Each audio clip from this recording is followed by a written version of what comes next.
If just like me, you are not cautious about the power of your tongue, then this Bible study is for the both of us. One love, and I breathe. Hello, beautiful people. Welcome to All Things Jesus Christ. And on today's episode, we just gonna diving into the word as far as the power of the tongue is concerned. This was inspired by the time I was doing vision boards with my friend, my best friend actually from New Zealand, Blessy, and she said something quite profound. She wanted to add to her vision board the verse from Genesis that explains how God created everything. And it literally, as we know, it states that God spoke a lot of things into existence.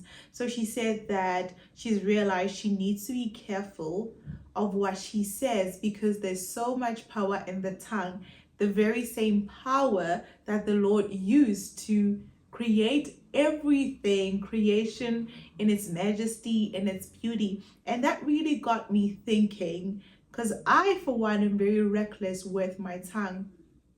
But more so, particularly in this season of my life where I should be speaking life into my life, I should be speaking life into my future and what things could look like for me, just transitioning from one place to the other, one career into the other.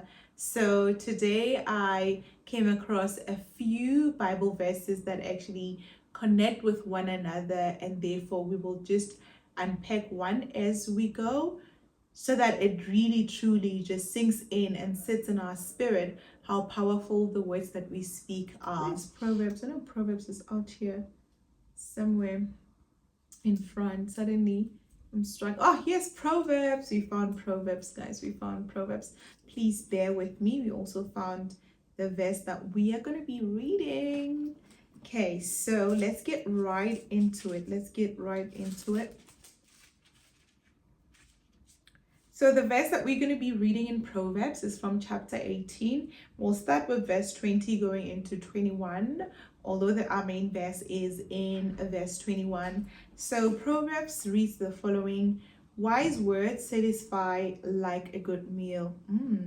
The right words bring satisfaction. Long story short, there is satisfaction in just using the right words. And then the one that we're actually looking for, which is verse 21, says, the tongue can bring death or life. Those who love to talk will reap the consequences. And I like how the first part shows us the positive part of things, and then the second part kind of highlights the danger of our words and therefore our tongue. And this danger does not only apply to how we can sometimes use words to hurt other people, but it also applies to how we are using words towards ourselves and how we are speaking to ourselves, how we are speaking to our situations, how we are speaking towards our future. So this got me thinking a lot that, hey girl, you're probably killing your dreams, you're probably killing your aspirations, you're probably speaking death into your future just from dwelling in the negativity. With that being said, I have to admit that sometimes our circumstances can be so threatening that we do not see light at the end of the tunnel. But truth is, there's always light. There's always light because the steps of those that are in the Lord are always guided. And the Bible further tells us that the plans that God has over our lives is that of prospering us. So irrespective of what we go through, we always have to remember that at the end of the day, whatever setbacks, whatever challenges, whatever struggles are temporary, and that in the grand scheme of things, the Lord's intention and will over our lives is for a life that is beautiful. With that being said, I'm not excusing in any way that life is hard. Actually, Christianity in itself is challenging. It is hard. Taking up the cross is not easy, but the Lord promises that He will help us with the weight, He will help us with the load, He will help us with the burden. So even while we anticipate struggles, we can also equally anticipate coming out of the fire untouched. And the second scripture, let's see who's next. Is it Matthew that's next, or is it Mark, or is it Colossians? Let's see. I'm looking for the part where Peter is kind of concerned about the fig tree that is dying, and Jesus is like, do not be troubled, because you know that through the power of words and trusting and believing in what you're saying, that this tree can be brought back to life. And Jesus goes on further to talk about the possibility that you can instruct the mountain to move and that it will move for as long as you have faith. What kind of captured my spirit about this particular verse is how Jesus is like, don't worry about the death that you see. All this can be brought back to life if you decide to speak it to life, trusting and believing. And I was like, oh my goodness. So although we can reason with why we are speaking negatively into situations because they're so overwhelming and dark and just hard and just uphill, but life can still be spoken to each and every situation of our lives. So nothing is ever too far gone. We have to keep the faith. We have to keep proclaiming life over our situation. So no matter what the situation is, no matter what the circumstances is, continue to believe, continue to trust, and things will work out. Things can come to life. Things will come to life. So we're just gonna go now to the book of Matthew and find what it is that I was trying to share with you guys. So let's just still find that, because I really want to read it from the Bible. I want to share it with you guys, and because my Bible is highlighted so much, it's quite hard for me to find just one particular verse that I was trying to reference. But like I said, it just says how, okay, I'm just gonna read it now, and I feel like it's a completely new revelation now that I'm trying to read it to you guys. But let's continue. So you can actually start reading it. It's Matthew 12, and you can start reading it from verse 31 all the way through to 37. However, I'm gonna start at verse 33. It says, a tree is identified by its fruit. If a tree is good, its fruit will be good. I think you kind of grasp already how this translates to the power of the tongue, because everything that we speak stems from the heart. So if the posture of your heart has been polluted, your words will also be polluted. That's why it's so important to always check in on our hearts. It further says, if a tree is bad, its fruit will be bad. You brood of snakes, how could evil men like you speak what is good and right? For whatever is in your heart determines what you're saying. Like I said, a good person produces good things from the treasury of a good heart, and an evil person produces evil things from the treasury of an evil heart. And I tell you this, you must give an account on Judgment Day for every idle word that you spoke. The words you say will either, I don't know what's this word,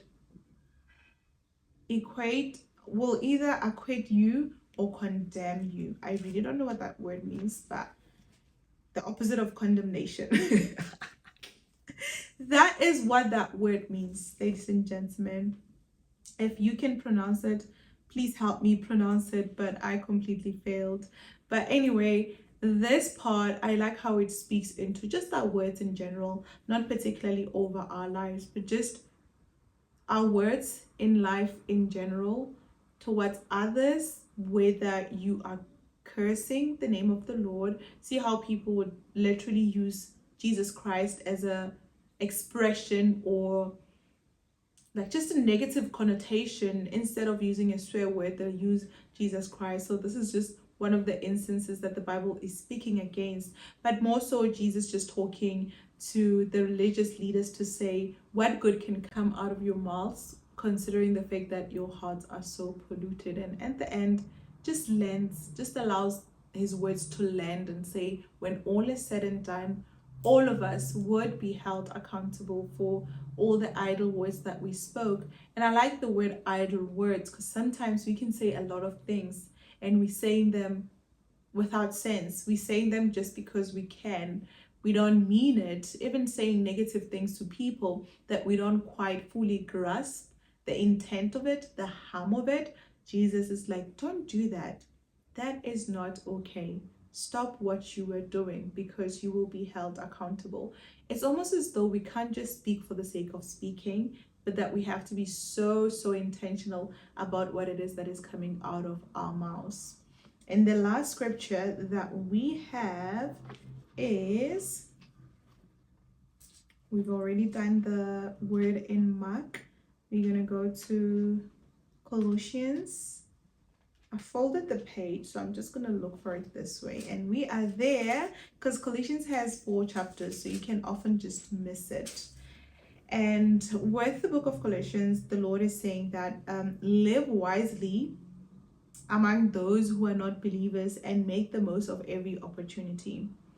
Let your conversation be gracious and attractive so that you will have the right response for everyone. The responsibility that we have as Christians is so big. And too often, I don't think we quite understand our responsibility in the world as Christians.